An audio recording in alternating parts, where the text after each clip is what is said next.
Today, my guest is Yasmin Mc Dougall Sterea. After 11 years as editor and creative director at Vogue, collaborating with influential figures including Rihanna, Naomi Campbell, and Giselle, Yasmin founded the award-winning Free. The organization works toward the emotional, physical, and financial freedom of girls and women. Hello, Yasmin. Hello, how are you? Very well. And you? Very well as well. Good to see you in London for this special one-day edition of Harvest in London. Yeah, it's very exciting to be here. It's a special place for me. Yeah, because you've lived in London. I've lived in London. My mother was English and my daughter was born here, so yeah. Yeah, good memories. Good memories, yeah. Perfect. So, because you're talking about your mother and your daughter, we're going to ask you the first question. Can you define freedom for girls and women? So freedom is our ability to be who we truly are, is to be present in the moment, in our most authentic self. We normally think of freedom as, like being free to do whatever we want and go to parties. That's sometimes how people relate to it, but really, freedom is our ability to stay authentic to our true selves. And for girls and women, that's not normally the case. We're born into culture and society and religion restrictions that makes women always feel that they need to please others, that they need to fit in a box, to be liked, to be accepted, to be loved, or even to be honored, right? So because women have always been in this position, and I'm saying this millions of years, it's very hard for us to understand who we are apart of everything else. Besides, all these rules that we grow up learning how to be. Freedom for me is when we are able to let go of this myth of the perfect woman. Yeah. Self-judging, shame, guilt, and just be our most creative being. Wow. What inspired you to start Free? Is it because when did you notice, you were not free yourself, or that women around you were not free? What inspired you? So Free started from a very, very intimate part of my life. Was basically when I got pregnant of my daughter. I was 28 years old at the time. And I lost my mother. She took her own life when I was 21. Oh, okay. So exactly 7 years before, which is incredible, like a cycle. I was pregnant of a girl, and at the time I didn't really understand, what happened with my mother. So all the pain started coming up in that moment when I got pregnant, and I had to kind of look into it, because when it happened at age 21, what I did was basically change my whole life. I was doing law. I'm from Rio, and people think of Rio as a very fun and people festive. Are naked, Yeah. but really Rio can be very conservative and traditional as well, so in a very religious place. So at the time I decided to move to London, where my mother is from, and I started my career in fashion, and that's when I started working for Vogue, and I did my master's, and I kind of started just being more myself, living in a new city and just being a bit more free. But I wasn't exactly free, because I was just kind of following what I thought would make me happy. I didn't really look into my pain and my trauma. So when that happened, it really helped my career to grow. I was an editor at age 24, doing the covers and stuff like that. I was very young, before social media. Okay. So I used all my, I wouldn't say pain, but almost like I was hiding. Okay. Right, doing that work. So when my mother keeping busy, busy and traveling and doing this and that. But when I got pregnant, it gave me not the time, but it was this thing that the pain just started coming up. It's like, I opened a door So I started studying all of it, and I started doing like taking my spiritual path very seriously, and it kind of awakened me to another aspect of my life. And I started questioning, what is this? You know, what am I feeling? Why was I following all these rules? What happened to my mother? And I realized that my mother was actually living the myth of perfection. And this is what actually made her go to an extreme. And I noticed that I didn't want to repeat that pattern or even pass it on to my daughter. And I wanted to support other women in that sense so that they could use their voice, be who they truly are, instead of suffocating themselves with all these, you know, like all these things that we need to be, and we're never enough, you know, and that creates this depressing of emotions that can become so many different things. How long was the process for you? Thank you first for sharing this story, this beautiful story. And how long did it take you? How long was the process to heal yourself and fix things in a way? I think we're always healing, you know. I don't think there's an end to that. But I think for me the process, I don't know how long, but it took me a few years until, you know, going very deep on my, you know, emotional health, my spirituality, a lot of meditation. I started studying psychodrama, Jung, and, you know, just everything else. And what happened was I really started questioning my work, because I said, how can I use the work that I do, and, you know, I had a big career in fashion, to create something for women and girls, because fashion is people love it, you know, and it's attractive. People just, you know, but how can I use it in a way, how can I use it in a way that instead of putting more women into box, we can actually support them to find their own truth and be free. So that's when I started having the idea for Free. So as I healed, all this, you know, this kind of this methodology that we created and that I created, but also like everything else started just coming into place, and I started manifesting it. And the more I do the work, the more I heal myself as well. As you know, it's a collective healing. Wow, that's a beautiful, beautiful story. Thank you. And how do you feel now that you're free of this myth of perfection? Freer. So free. Good. I think it's the most amazing thing to feel. You know, once we start taking off the layers of what we think we need to be, and we start being more authentic, we're not so worried about what other people think, because we know who we are. You know, we're not living for others, we're living for ourselves. So we go through a very big transformation in that sense, because our, you know, the people around us change. Sometimes the people that we used to go out with or are part of our lives, they don't relate to us anymore, because we're all of a sudden we're just being who we are. And then a lot changes in the process.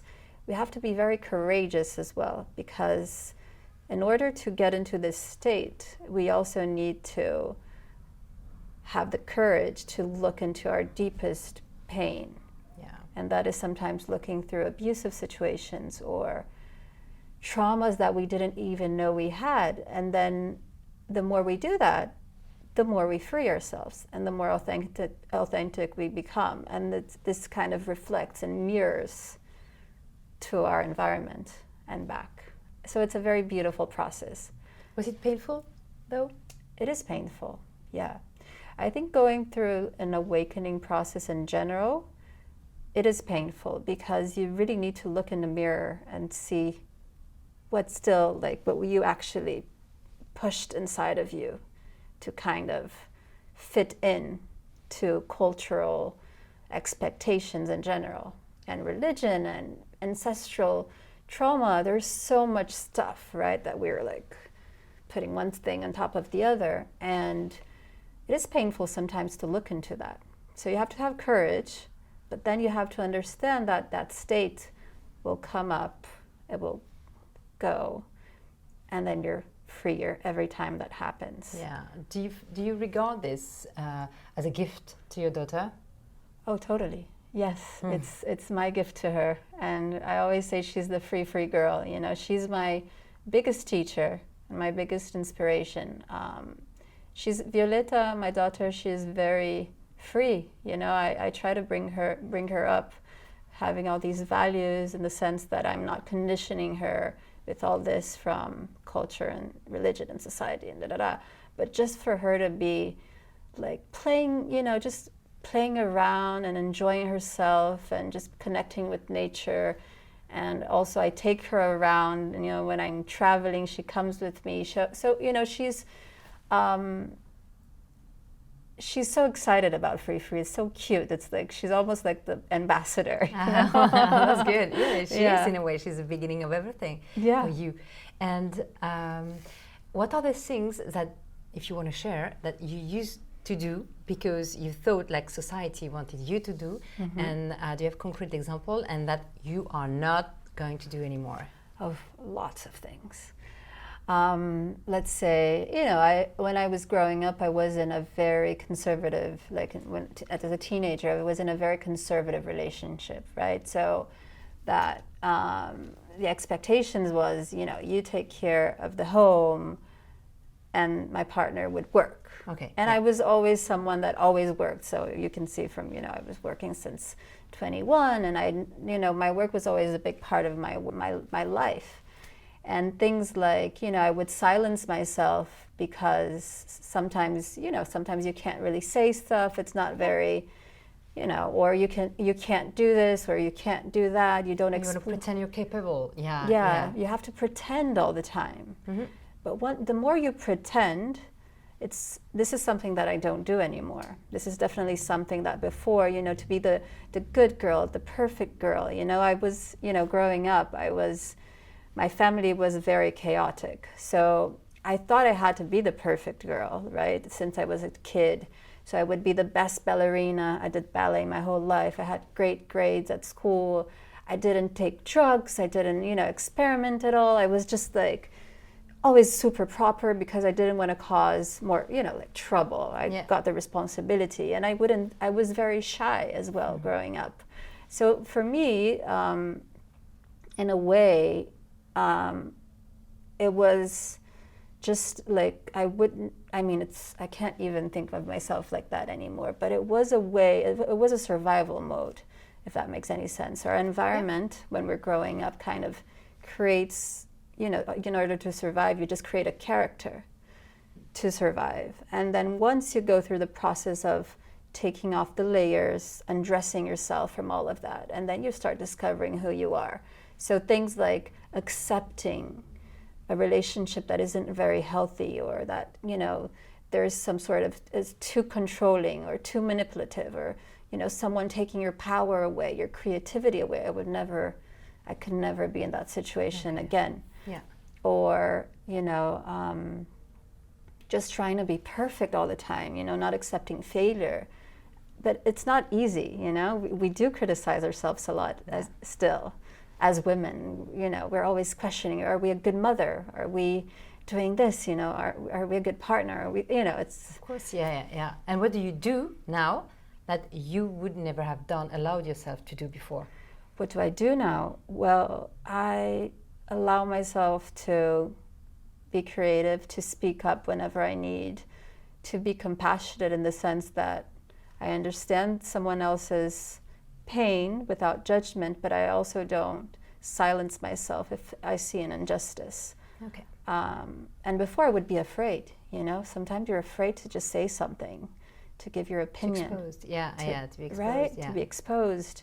So I think today what I do is just really try to be as authentic as I can, even if that means not following all these rules.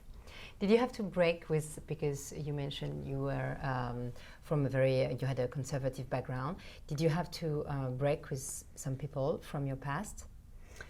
Yeah, I was brought up in a very Catholic, you know, family and group, society, let's say. So religion was a big thing in my life in that sense, but I mean, I have nothing against religion in that sense. Everyone can be whoever they want to be. Of course, I think that's the essence of the work I do. But in that way, in my past, I think the way women are portrayed in general, it's very much as submissive and right, and there's no right or wrong. I think people do need to follow their truth, but I did have to break with not people, but just the reality changed so much. So it's almost like to discover who I am, I had to just be who I am, and the people that perhaps weren't part of that transformation just naturally are not part of my life anymore. Yeah, I think that's part of it. Yeah, it's hard, but it's part of it. Can you tell me more about Free Free now and explain what it is, how it started, and who's it's intended for? So Free Free is a movement, is an ecosystem of change that has the mission of taking physical, emotional, and financial freedom to girls and women, but also acknowledging boys and men. Because of course the freedom of girls and women means the freedom of boys and men as well. How? Because the way culture is today, we still live in a patriarchy, but it still creates all these characters for both men and women. So the more women are free, the more men can also become free, not following all these roles that they're also kind of following, and the separation, the violence, the competitiveness and everything else. At the end, the way things are today is actually not healthy for anyone.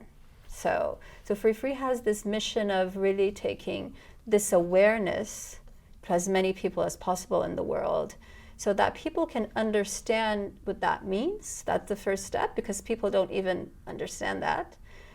And then we do educational programs, impact projects to actually, make that transformation deeper, and also support vulnerable communities, to also experience that as well. So we have all these different aspects of our work.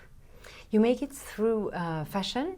You have all this way, like the women should be like very thin, very tall, and a bit like an object sometimes. So how did you reconcile the two? So one of the methodologies we use has fashion.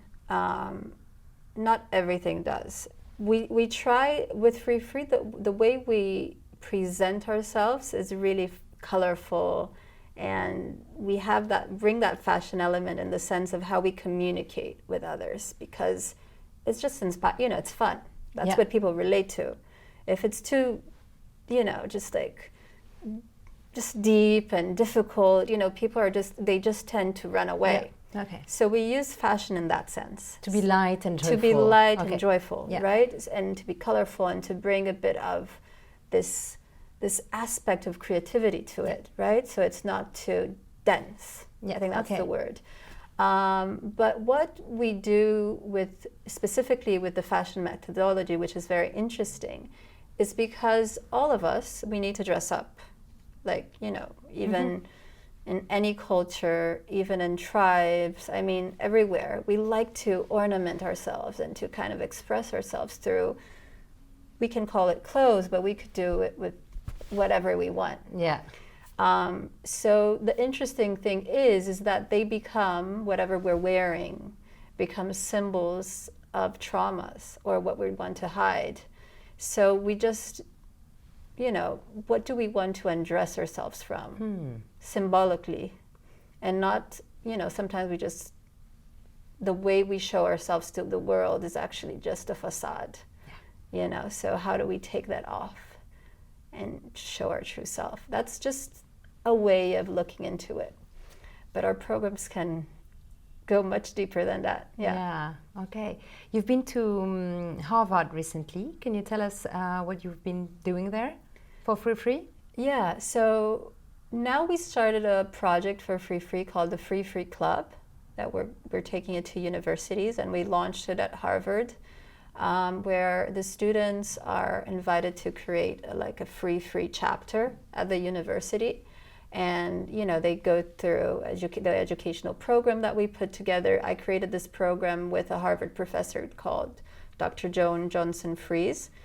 And basically what we do is that the students have access to all of this, and we support them in creating an impact project anywhere they want. So what I went to do at Harvard right now is that we do have a free club there, where the students are creating a project in Africa that we're going to be launching in January. So it's basically they're kind of just multiplying free in different communities. Okay, so you want to stay diverse and you want to spread all around the world. Yes. What do you notice the differences? Because I believe like everybody's got limiting, all the women have different limiting beliefs. What are they? What are they? So every culture is, of course, every country has a different culture, a different religion, a different reality. I mean, but at the end, like in the core, the pain is the same. It's this suppression of our true self.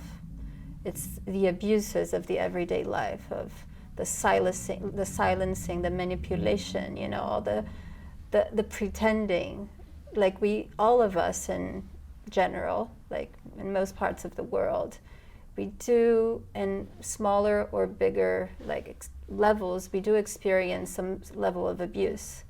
So that's what connects us, and this is how Free supports both women and men, because violence is so normalized in the world as the main form of resolving conflict. People don't talk, they don't express, they use violent behaviors. And I'm not saying that people are hitting each other, but in some places they are. But it can be a violent way of speaking or acting or doing stuff. And this is how normally people express themselves because of their lack of emotional, abilities to do that, both men and women. Yeah. So because of that, we do have a society that's quite ill in that sense, where everyone is really suffering from that and traumatized in general. So when we understand that violence creates violence, and the more we free ourselves from all these behaviors, we're actually happier. And this goes far along. It impacts not only us in a personal level, but it also impacts countries. It impacts how, if a country is prosperous or if it's poor, if it's secure, if it's stable, so it impacts in a very big way. How would you say? Can you tell me more about this? Of course. So basically there's a theory called the first political order, which is a study created by a political scientist called Valerie Hudson. What she studies is basically that everything starts at the first political order. The first political order is the household level, right? So it's almost like our house, it's a little state. And the rules that we are used to at the house, so if is the house, is it at the home level, are we treating each other as equals, or are we exerting power over the other? Do both, is the couple equal in terms of having access to their finances, or is someone, exerting power over the other? Is there dominance? Is there manipulation? Is there corruption? So everything starts there. And then the kids, they learn that dynamic because it becomes normalized. It's almost like a boot camp. Yeah. That's what you see every day. Yeah. Right? So we go to society, and there's a study that shows that the more inequality there is at household levels, the more instability there is in the country, the more poverty there is, the more insecurity in the sense of violence there is. So it's a reflection of how we learn from the beginning of when we are born. Okay. Yeah. So, and it affects everyone because it affects us in a personal level and a bigger, in a bigger situation as well. That's why the solution is educating people. Educating, bringing awareness. People need to understand that they don't need to be violent in any way, to have power. The whole thing is about power at the end of the day. So how can we understand that the true power is not having power over another, but it's inside of us, being who we truly are. Yeah. What would you advise, like, for a woman in I'm sure you saw that, like a woman in a vulnerable community, victim of abuse, and financially it's very difficult to escape more than a woman in a more prosperous country. What would you advise? It's very tricky, I guess. Yeah, I think both in vulnerable communities and in more prosperous communities, there is one thing that unites women, is that women sometimes are dependent financially on their husbands. Yeah. Depending on the culture, of course, there are women that can't even work in some countries. But being dependent financially is a huge problem, because it's almost like it's much harder to leave a situation. But sometimes in vulnerable communities, women have to work, so they do have that freedom. Okay. Which is quite interesting. And what we see a lot, that in more prosperous communities, because in traditional marriages sometimes women tend to decide to take care of their children, and they stop working, and all of a sudden sometimes the marriage changes. So we see a lot of women in prosperous communities being stuck to marriages because being even more vulnerable. Okay. I wouldn't say more vulnerable, because the but situation in each community is can differ. But sometimes we think, we have this image of the perfect family, but really the woman sometimes is really stuck and scared of, what people will think about her. If she leaves the marriage, what she will do, how will she live? But in vulnerable communities, of course, there is the poverty aspect that is very difficult. But once the woman reconnects to her strength and her creative power, she has the power of also starting a business and becoming an entrepreneur, which is a great option for women in many, many countries. But again, it really depends on where we're talking about, because in some countries women can't even. Yeah. So what's the process? Is like to find first self-confidence, and then the second key is to have a financial freedom? Yeah, the first thing is to look in the mirror and understand the traumas, because the traumas make us repeat patterns. Okay. Right? So, and then once you start understanding and accepting what you're going through, because a lot of people don't want to see it. We don't want to see that we're going through something difficult. We want to, oh, maybe this is normal, maybe this is how things are. Yeah. And the first thing is accepting it. Yeah. The second thing is rebuilding the self-confidence, because the more we silence ourselves, the more we allow ourselves to, just to please others, we just lose ourselves in the way. We don't know who we truly are. Our identity is based on what people expect from us, and not from what we are. So once we want to break free from that, we just feel lost. Yeah. So it's also about understanding, what do I like? What don't I like? Is this nice? Or is this just something I do to please someone else, or to please a group of friends? And then it's also finding the way of being financially free. So what type of work can I do? How will I find that? Because in a society, in the world that we live, we do need those aspects together. Okay. Yeah. Do you teach men and boys also? We do. We also teach boys and men, yes. It must be like a bit uncomfortable sometimes? It is a bit uncomfortable, but I think boys and men, they are very open. Not everyone, but you see different things. But once they understand that it's not just for the women, but it's for them, it's about their own freedom as well, that's when things shift. We do a lot of we're starting to do more awareness projects for men and for boys, but then we do need men speaking. So it's almost like if it's a woman talking, it's like, oh, you know. Okay. But if they sure. see a man, it's more relatable. Yeah. Yeah. So what do you tell the men? How can they? Do you have an example of a man being more free if he makes his woman more free? Of course.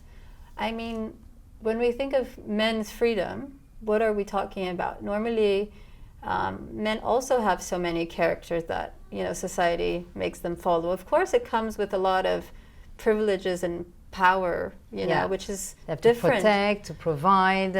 Yeah, it's different. Okay. It's different things, right?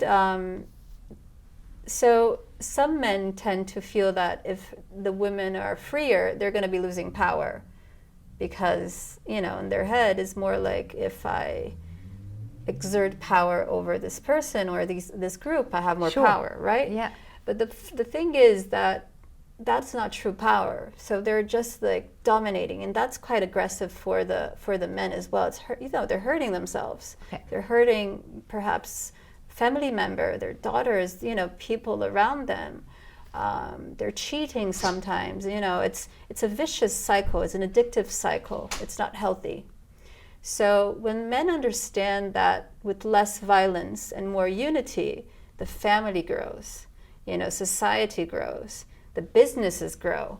You know, businesses that have more gender equality are 15%, you know, more profitable. Right. So if you start understanding that, you're just like, okay, you know, maybe if I can share more responsibilities with my wife, or, you know, we can be more of a partner than I am the provider, or you have to be submissive to me. There's not, you know, a right or wrong formula. It's just about communicating each other's needs and respecting each other's truth. And, you know, it's not about this is the best way to do, but just being honest, extremely honest with each other. That's freedom from everyone.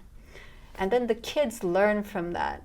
And then they also will have healthier relationships with friends, with their work, with, you know, their intimate relationship. It really creates a more healthy space to just grow. Yeah. People, I think, men as women, tend to reproduce, as we said, like what they saw at home.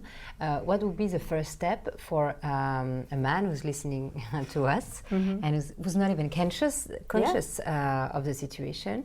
And what are the first steps to bring more freedom in the couple, in the house?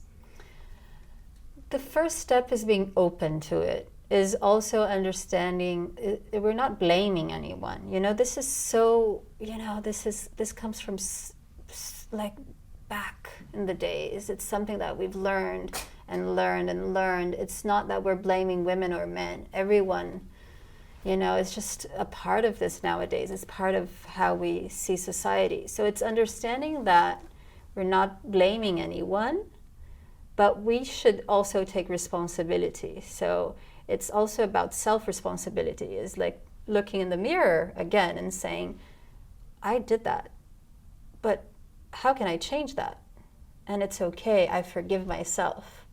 Because if you don't forgive yourself, you're just gonna be ashamed. And then feeling shame is not very good, you know, it's not very healthy. So it's okay, it's just realizing what patterns, like in case of men, what patterns you're repeating unconsciously, because most time it's unconscious. It's sometimes even, you know, confused with love. So it's actually just being conscious all the time and being present. It's like, oh, I said this. Maybe this is not nice. Maybe I can change my tone. Or, you know, why am I expecting my daughter to do this or that, or my wife, or, you know, or having all these different, it's conflicting in the beginning, but it's this cycle of questioning yourself, in the sense that it's a positive questioning. You're inquiring about, is this truthful to who I am? Is this, why am I thinking like this? Why am I just putting this pressure in myself or in others? And then subtly, you know, just slowly, the person will become more conscious about it, and then change with the small little acts. Do you think about patriarchy, that it's slowly evolving, or in which direction? I think we still live in I mean, we still live in a patriarchy, right? In a patriarchal society in general. It's still, because the laws are made, you know, mostly by men, and, you know, everything, religion and the environment, it's still, we still live in a world that is quite, Through the eyes of men mostly, yeah. You know, even like if we think of researchers and stuff, you know, we still have so much to grow in that sense. There's so many voices that we need to hear, because, you know, women have a different vision of the world. So, you know, even in conflict zones, like in war zones, sometimes when women aren't in the table, what happens is that they're not taking 50% of the country's reality. Yeah. You know, we have access to different things. It's like we depend on each other, right? So we are evolving because we're having these discussions, and because women are freeing themselves. But men also need to start questioning all of this and free themselves as well, so that we can all and everyone can just shift this separation, because in the end it's the separation which creates chaos and violence. And that doesn't bring any good to anyone. It just creates more trauma. So I think we are evolving because people are waking up, but we're still in the process. And I do believe that, you know, having a more spiritual commitment, even meditating, even, you know, like the simplest things really helps us be more flexible in receiving these informations and, you know, like actually bring it into our reality. In the books, or in the spiritual books, or in social media, we talk more and more, or at least I see more and more about the feminine energy and the masculine energy, men who should be more in their masculine energy, and women who should be more in their feminine energy. One being more like action, and the other one being more, we say, like soft and. What do you think about this?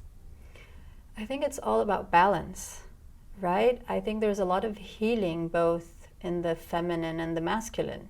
So when the feminine is in their ego, the feminine tends to become victimized. And when we victimize ourselves, what happens is we lose our power.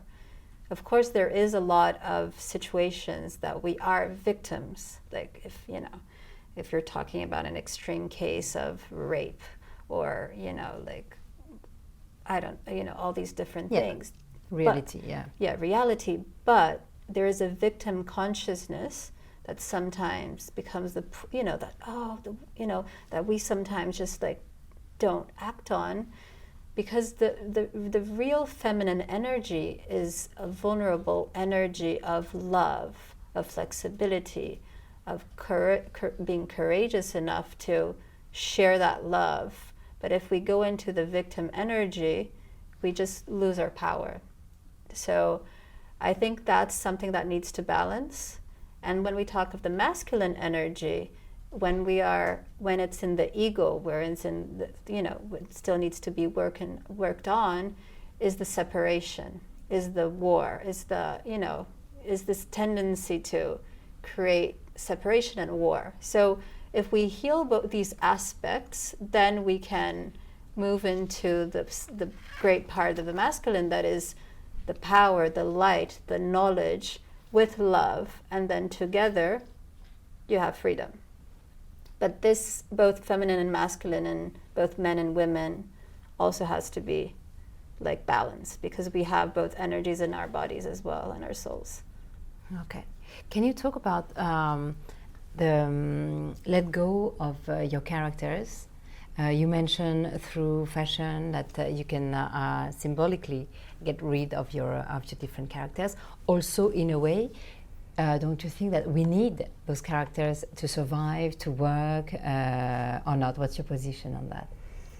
So when we talk about characters, is more like when we create characters to fulfill a role, like to to fit in this box of society, right? That we think we need to be, for example. So okay, so something that we wouldn't even question, like we would do automatically. Sometimes not we just on purpose. No, okay. Sometimes we create characters just because we think that's the right thing to do, without questioning if that is really what we need to do or what we want to do.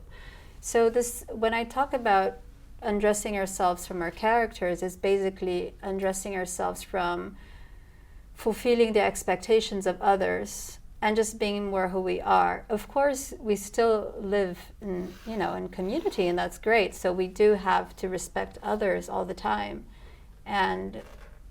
but we don't need to be in a character to do that. If we are authentic in a respectful way to others in our community, that is the most beautiful thing. We tend to think that we need to be similar to others to be accepted, because humans do have a very intrinsic need to belong. It's a need as important as eating and drinking water. We need to belong. We need to feel that we are part of a group, of a community. And we tend to think that if we're similar to each other is best, because then, it's almost like we create rapport, which makes sense. But in reality, if people are faking, that's not really creating a connection. You're just creating a fake connection.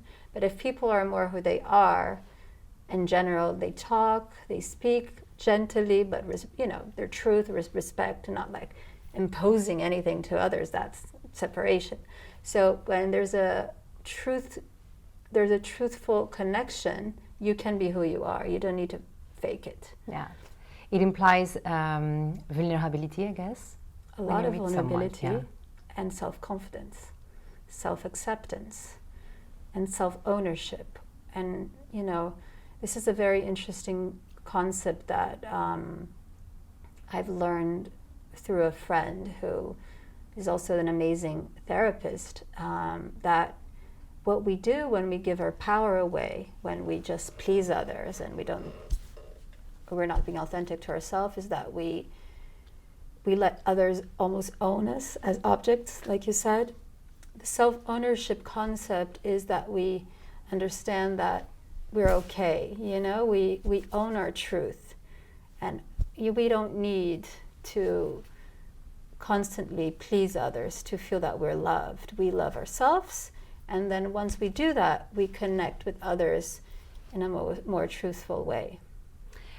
What would be the sentence or the advice you would have loved to hear when you were a little girl, shy and not very free to be yourself, and also trying to fit and to please people, to be perfect? What would you have loved? What would be the words that would have changed your life at the time?